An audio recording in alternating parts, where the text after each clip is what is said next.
William José Jiménez. Hola, padre, buenos días. ¿Puedes Tengo poner, un problema de conexión, de hecho no escucho muy bien. no puedes poner cámara? Voy a hacer, si quiere hago el intento por el teléfono, pero no Bueno, escucho no muy te bien. preocupes, no te preocupes. Cuéntame qué has preparado.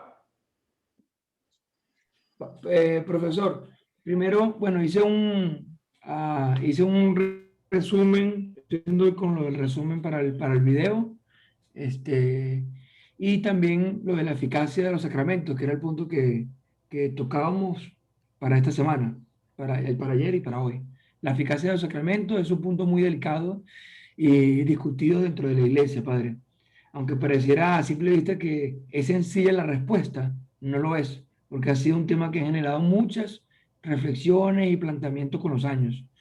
Este, y bueno, el Concilio de Trento es el que da como su veredicto final, respondiéndole a los reformadores, Lutero, Calvino, etcétera. Sacramentos como la gracia de Dios y confieren la gracia a quien lo recibe. Son conductores o portadores de la gracia que sigue aconteciendo en la realidad humana.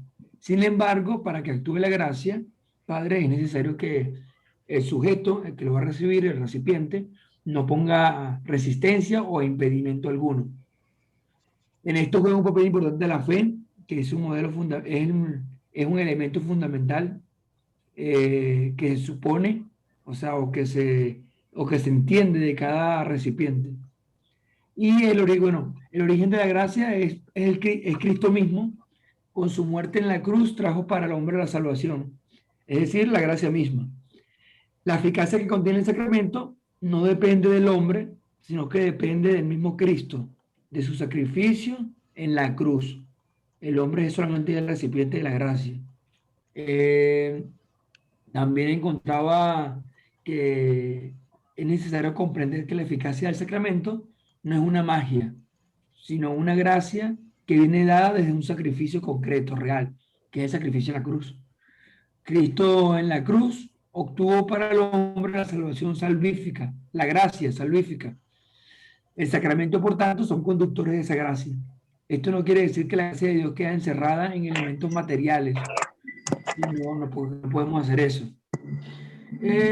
Y bueno, eso, padre. Muy Eso y bien. más. Lo demás ya lo han dicho mucho. Por ejemplo, Molina, que ayer no te pude, entre rememoración y eficacia. ¿Qué relación estableces tú cuando hablamos de los sacramentos? Rememorar y eficacia. Bueno, la rememoración vendría a significar cómo el sacramento trae los efectos, es decir, se relaciona con el misterio pascual de Cristo, es lo que se rememora en el sacramento. Pero la eficacia está en que no se queda solo en el pasado, por decirlo así, sino que hace presente en el ahora, en la vida del creyente y de la iglesia que celebra el sacramento, los frutos de ese misterio pascual, porque Cristo y el Espíritu Santo son los que están allí presentes en el sacramento, y como están presentes, actúan. Nelson,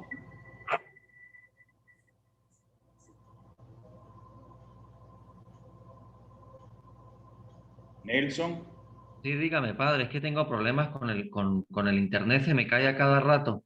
la misma pregunta, Dígame, padre. la misma pregunta. ¿Será que me puede hacer el favor de repetirla, por Leiber, favor? repítesela, por favor. ¿Qué relación hay entre rememoración y eficacia? Pues yo puedo decir que entre la eficacia, sí, pues en general es como lo veía yo en la gracia sacramental, ¿no? Como afirmaba ayer, como lo dije, Santo Tomás, ¿no? Afirma que la gracia santificante perfecciona el alma en su esencia, ¿no? Desde el momento en que se hace partícipe de una semejanza con el ser. Y también, pues, del mismo modo, la gracia surgen aquellas perfecciones que afectan también al alma, ¿no?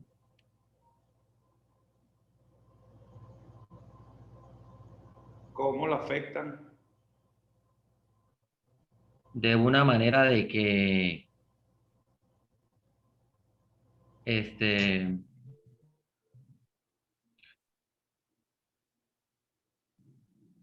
se me fue el hilo, padre. Se te fue el hilo. Sí. William, ¿cómo estás, William Jiménez? ¿Qué preparaste? Ya él habló, padre. Yo fui el que hablé ahorita, padre. Ah, perdón, acabo de verte. Pero tú no eres Nelson. No. Tú no eres Nelson. Tú hablaste anteriormente. Sí, para que no tenía cámara, pero ya me conecté por el teléfono, aquí se agarra más. Vamos a ver. Perfecto. Bueno, yo creo que aquí hay como unos elementos bien interesantes que deberíamos profundizar un poquito, ¿no? El tema, ¿qué es lo que se rememora? Y lo que significa en el sacramento la rememoración y cuándo se aplica. Creo que eso es un elemento bien interesante que deberíamos estudiar. Por favor, pueden ahondar un poco en la lectura y podamos de alguna forma tener claridad conceptual sobre lo que quiere, digamos, la materia lograr como objetivo fundamental, ¿no?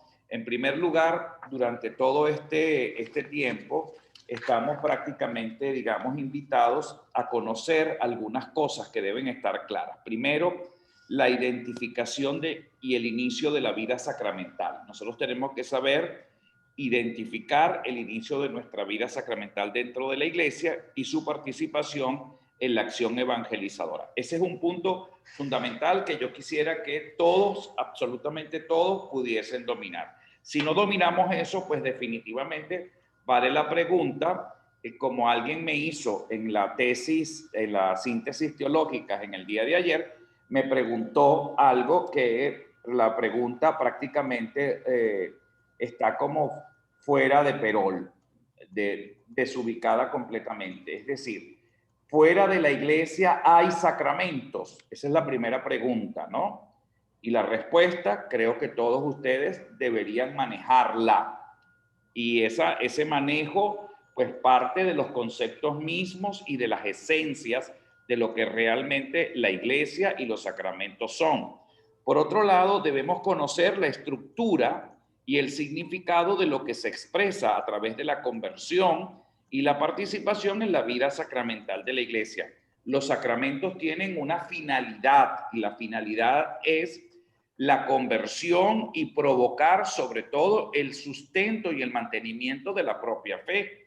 Para eso nosotros frecuentamos los sacramentos, para tener una configuración, digamos, más cercana a Cristo.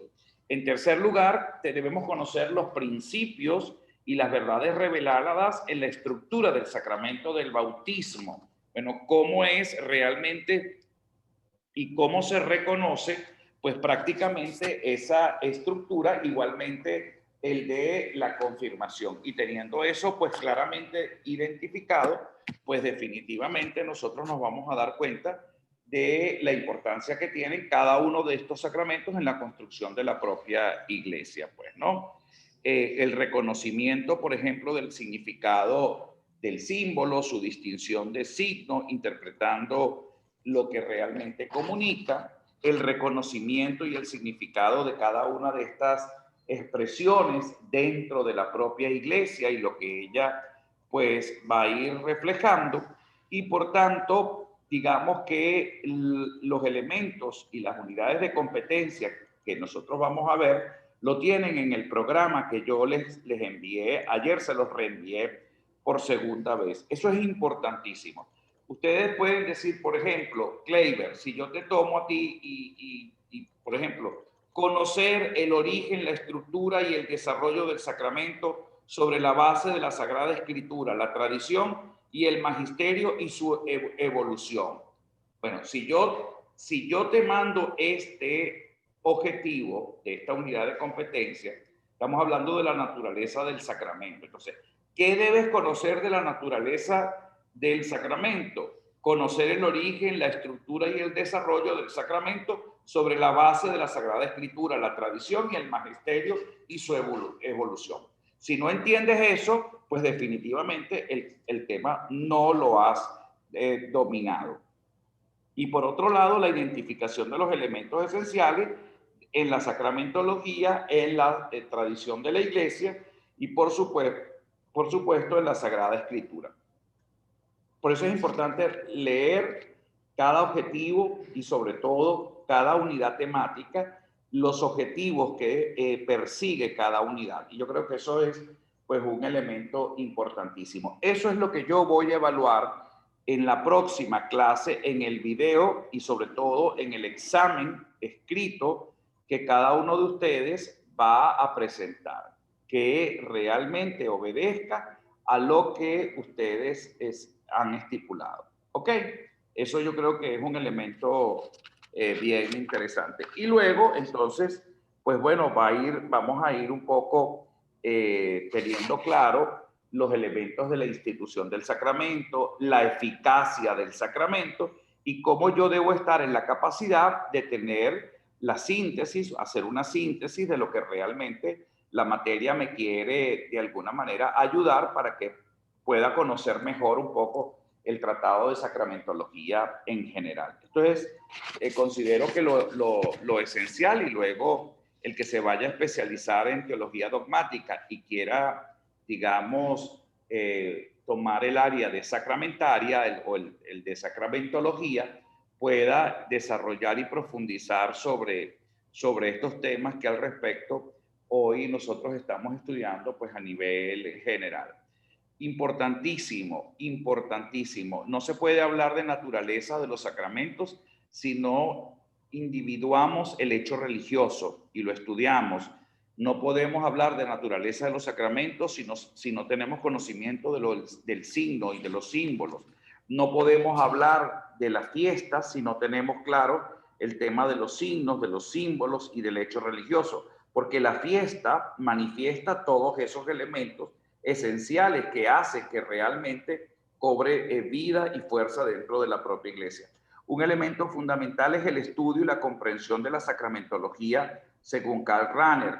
Prácticamente es lo que recoge el Concilio Vaticano II y que definitivamente nos va a ayudar a todos nosotros a tener una clara orientación o una justa orientación de lo que representa la sacramentología en la teología de la Iglesia Católica. Y luego, por último, pues definitivamente estudiar pues todo lo que significa la institución del sacramento, no cayendo en fundamentalismos erróneos, entendiendo que la institución del sacramento puede advenir de acuerdo a múltiples interpretaciones, pero que eso no le quita la autoría del origen del sacramento, y no solamente el origen, sino también el fin de los sacramentos. Es decir, ¿para qué existen los sacramentos? Esa es una pregunta fundamental dentro de esta cátedra. Los sacramentos definitivamente son un invento de Jesucristo. ¿Para qué?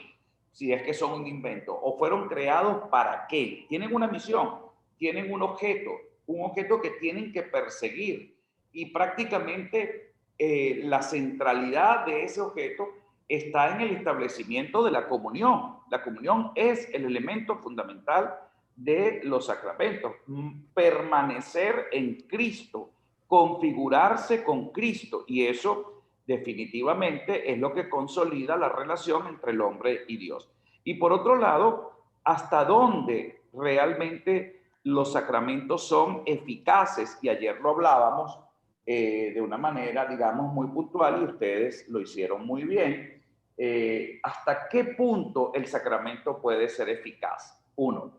Y entonces, si la recta intención del celebrante, imagínense ustedes, ayer yo les ponía el ejemplo de una persona no bautizada, es decir, de un no creyente, de un no católico, que quiere bautizar a un niño, pero tiene la intención de la iglesia si hay validez del sacramento. Y habíamos acordado que siempre y cuando mantuviese los elementos digamos, esenciales, la recta intención de querer hacerlo en nombre de la iglesia.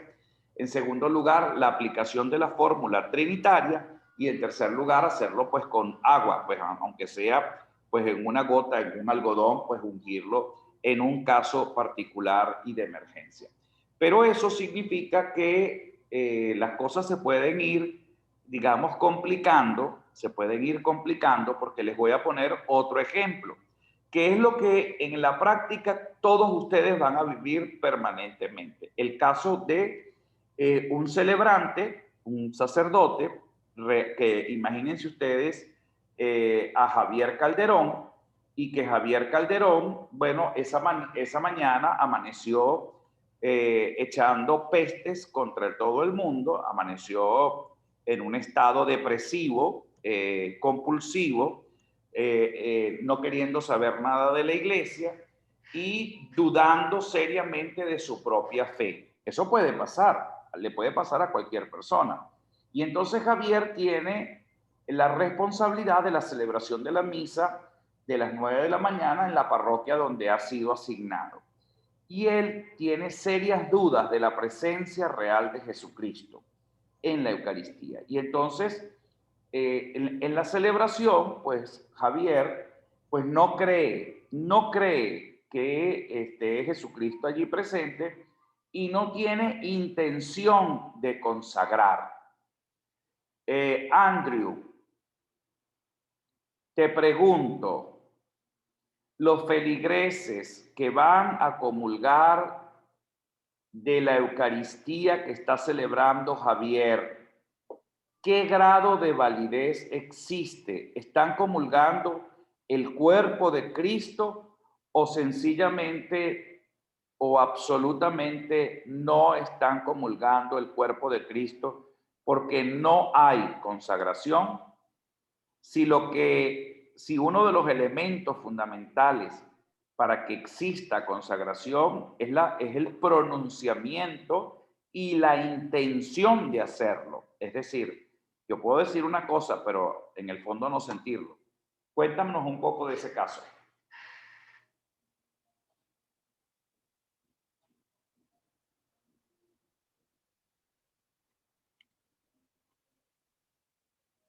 No te oigo.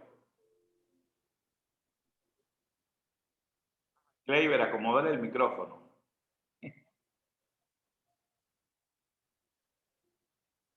El hospedador es usted, padre. Andrés, no te escuchas.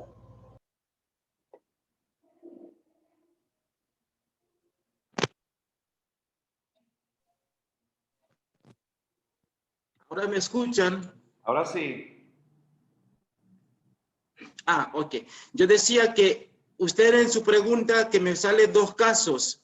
El primer caso es que el sacerdote no quiere hacer o no cree en eso. La segunda cosa es que no diga la palabra de consagración. En el segundo caso, voy con ese segundo caso, si no dice la palabra de consagración, es decir, que no llega a la parte de la consagración en la misa, yo creo que no hay presencia de Cristo porque no se ha consagrado. Yo digo en la palabra, que no ha hecho la parte de la consagración. El segundo caso de que no cree en lo que dice, en lo que hace, yo creo que y de igual manera tiene validez el sacramento, porque no es lo que decíamos antes, no es el mérito del ministro que hace la presencia de los sacramentos. En ese caso, no es la fe del ministro que hace la validez del sacramento de Eucaristía. Entonces, yo creo que en ese caso, los fieles comulgan al cuerpo y sangre de Cristo, aunque el cura, el sacerdote, el ministro no tenga suficiente fe en lo que hace, ¿no?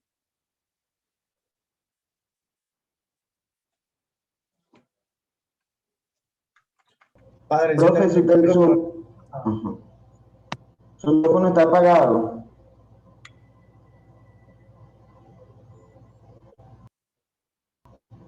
Padre, su micrófono está apagado.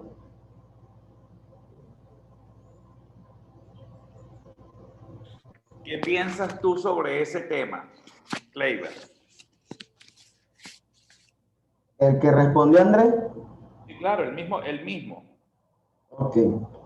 Pues yo comparto la idea de Andrés. Si el ministro no tiene fe, pero pronuncia la oración consacratoria y ve las especies en el momento que lo pronuncia, hay presencia real de Jesús.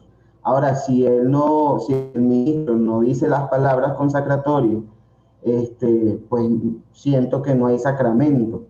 Gregory, No sé hasta qué queda lo que está diciendo Kleiber es correcto o es incorrecto, porque ¿dónde queda la intencionalidad, que es fundamental en la celebración del sacramento de la Eucaristía? Adelante, Gregory.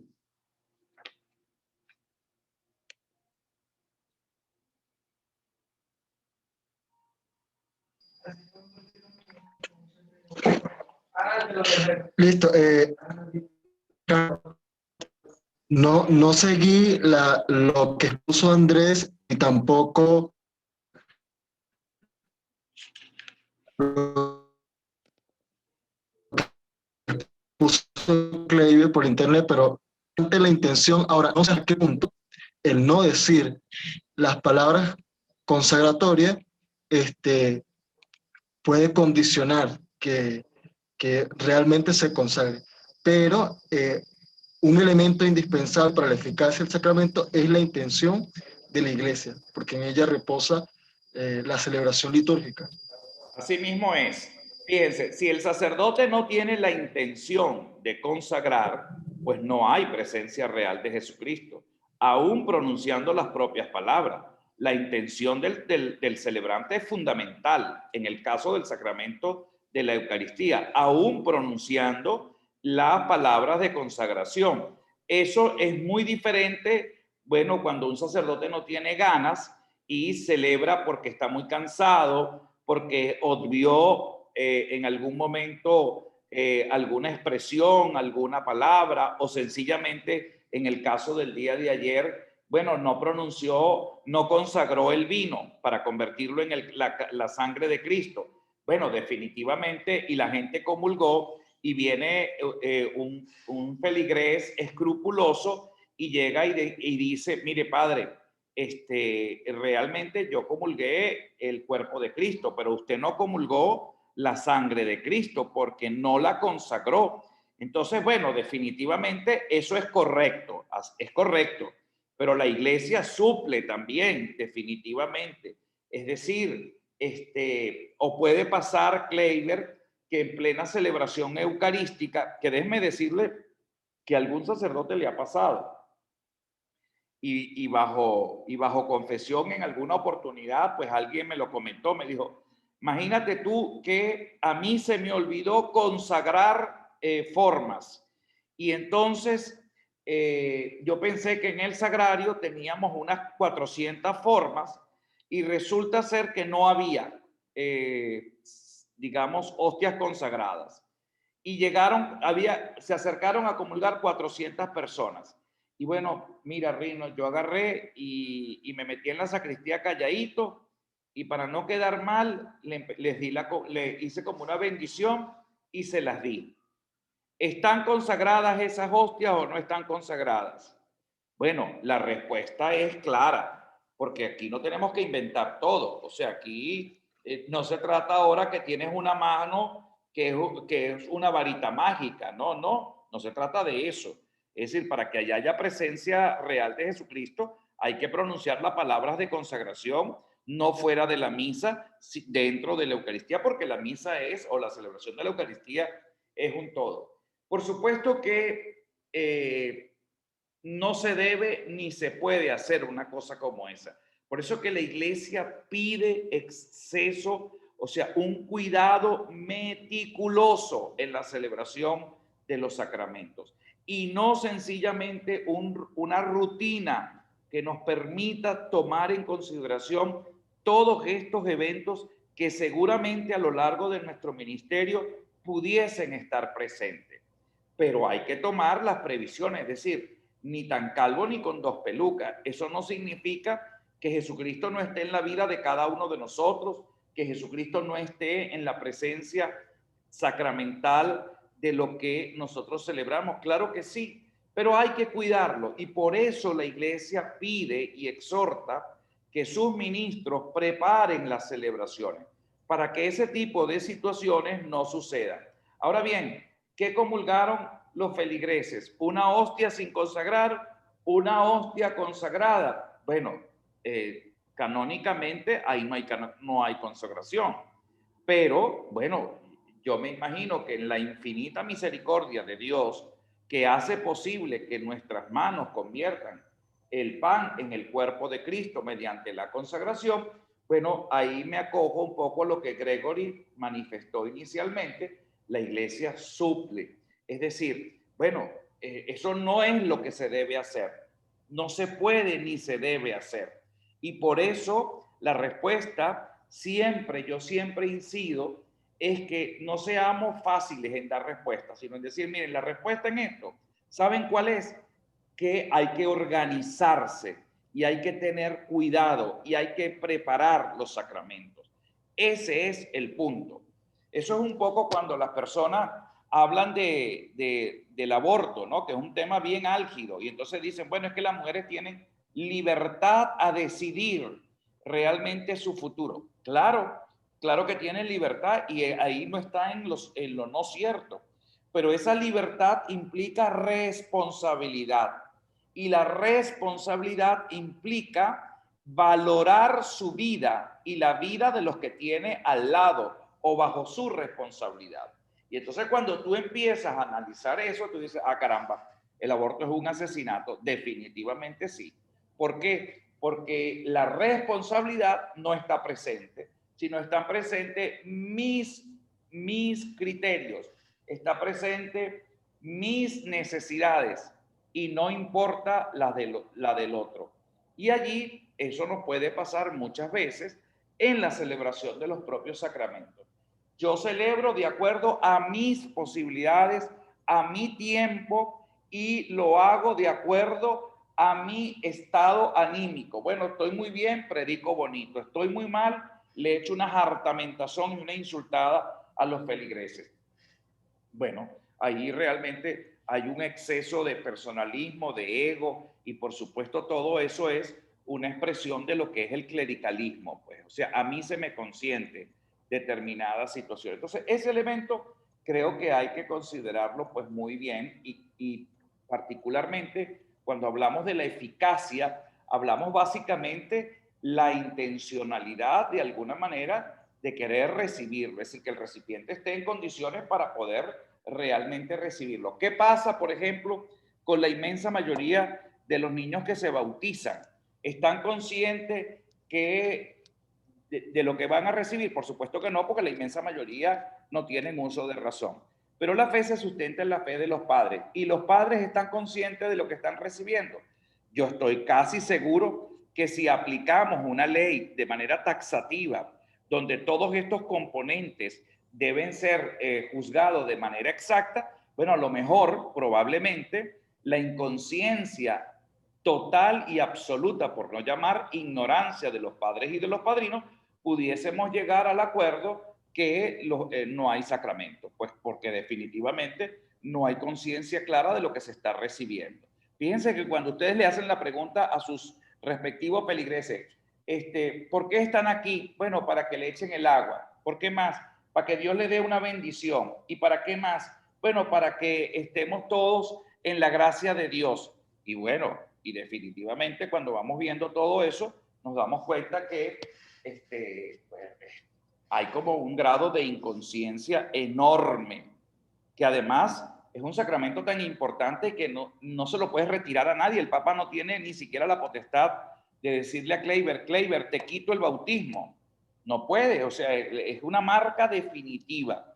Pero lo que sí está claro, ¿verdad?, es que, bueno, gracias a Dios, la Iglesia suple. Pero eso mismo pasa también con el tema del matrimonio, y eso pudiese pasar también con el tema de la primera comunión, y también de otros muchos sacramentos. Yo recuerdo,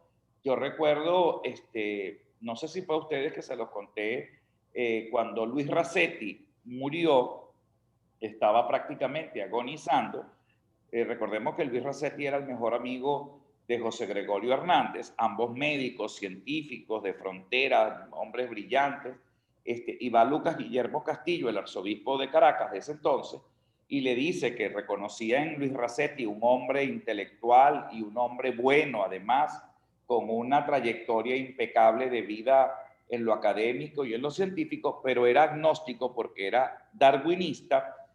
Va y le dice, Luis, vengo a traerte la unción de los enfermos. Y Luis Racetti le pone la mano y lo para en la puerta y le dice, si yo recibo la unción de los enfermos, en estos momentos estaría dando marcha atrás a toda una vida entera consagrada a la ciencia y sería desmentir todo aquello por lo que yo he creído. Por tanto, no quiero recibir la extrema unción, que en ese momento se llamaba extrema unción y no unción de los enfermos. Bueno, Luis Racetti fue un tipo brillante. Por supuesto que a mí eso me llama poderosamente la atención, pero fue consecuente con la propia fe que de alguna manera, más que la fe, con los propios principios que toda la vida creyó. Luis Racetti estará en el cielo o en el infierno por recibir o no la unción de los enfermos. Bueno, ¿quién soy yo para que la madre de mi Señor me visite? Es decir, que definitivamente la misericordia de Dios es inmensa y la misericordia de Dios seguramente acogerá a Luis Racetti junto a José Gregorio Hernández y deben estar gozando un pullero. Con esto, ¿qué les quiero decir? Ser jueces es muy delicado porque no hemos hablado del sacramento de la reconciliación. Eso es otro tremendo tema de gran discusión, porque esto es sacramentos en general y ahí está también el sacramento de la reconciliación. Pero yo sí creo que aquí involucra básicamente unos elementos que son importantes que debemos considerar y que no podemos descartar en ningún momento. ¿Ok? Padre, en su intervención, ¿verdad? Usted me generó una duda. Cuando puso el ejemplo del cura que no tenía formas y que, bueno, le dio ahí unas hostias a los fieles, usted dijo que había presencia real de Jesús cuando se decía las palabras consacratorias dentro de la misa. Y también apeló a lo que decía Gregory de que la fe de la iglesia suple. Entonces, mi duda es la siguiente. Usted decía al principio, antes de llegar allí, que si el cura no tiene intención de celebrar, ¿verdad? Por más que diga las palabras consacratorias, no hay sacramento, no hay presencia real. Pero después dice que si las dice dentro de la misa, sí hay, sí se consagra y que, aunque se le olvidara alguna cosa, la fe de la iglesia suple. Entonces, la duda es la siguiente. ¿Cuándo sí y cuándo no? Porque si dijo las palabras consacratorias dentro de la celebración, aunque no creyera o no tuviera disposición en ese momento, y además la fe de la iglesia suple, entonces me parece a mí, corríjame si estoy equivocado. No. Creo que no estás dando en el clavo y tienes que interpretar correctamente lo que estoy diciendo. La iglesia suple para el que comulga. La iglesia suple para el que comulga. Si tú, Kleiber, estás celebrando la misa y claramente manifiestas en tu intencionalidad que no quieres que haya presencia real de la Eucaristía, es decir, del cuerpo y de la sangre de Jesucristo, tú incurres en un pecado grave, muy grave, porque tú eres sacerdote y no tienes la intencionalidad de celebrar bajo que no es la cosa de la duda o del desánimo, es que a propósito tú no crees en lo que estás celebrando. Ahí no puede haber presencia real. O te voy a poner el mismo ejemplo, es el mismo ejemplo, pero imagínate a Kleiber con una pistola en la cabeza, que venga un narcotraficante y te diga, tienes que celebrarme la misa, celébrala. Y entonces tú, en tu intencionalidad, manifiestas dentro de tu interior, aún pronunciando las palabras correctas de la misa, ahí no puede haber presencia real de Jesucristo, definitivamente. Porque tu intencionalidad no es consagrar. Ahora, ¿qué sucede? ¿Qué sucede? Si alguien comulga y piensa, en el caso de no tener la pistola, sino que en el caso de los feligreses, no comulgaron el cuerpo de Cristo, bueno, definitivamente la iglesia suple, ahí sí suple. Es decir, la iglesia, ¿qué es lo que suple?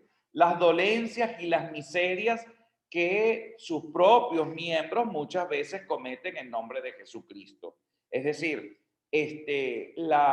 yo recibí el cuerpo de Cristo. Bueno, chicos, mira, la misericordia de Dios es tan inmensa y es tan grande que aún no habiendo presencia real, yo siento que verdaderamente allí está la presencia real.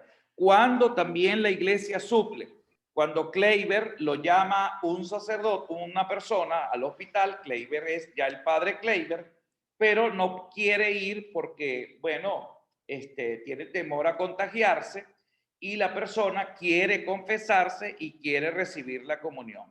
Y Kleiber no fue. Pero el penitente, el enfermo, era muy pecador y quería recibir la absolución. Entonces, ese penitente realmente queda absuelto de sus pecados por la intención de quererse confesar, pero que nunca consiguió un sacerdote disponible. Se muere realmente. ¿En qué condiciones él queda? Entonces, bueno, ahí la iglesia suple. ¿Cómo suple? Bueno, es la gratuidad y la misericordia de Dios, que yo creo que de alguna manera en estos casos pues puede pasar y de hecho pasa. ¿Ok? Perdón, Bueno, miren, necesito ya desconectarme con ustedes para poderme conectar con los que voy a evaluar en estos momentos. ¿Ok? Eso para mí ahorita es fundamental. Nos vemos el próximo jueves con el video de cada uno de ustedes para evaluarlo y luego el examen escrito. Cuídense mucho y un gran abrazo. Que Dios los bendiga.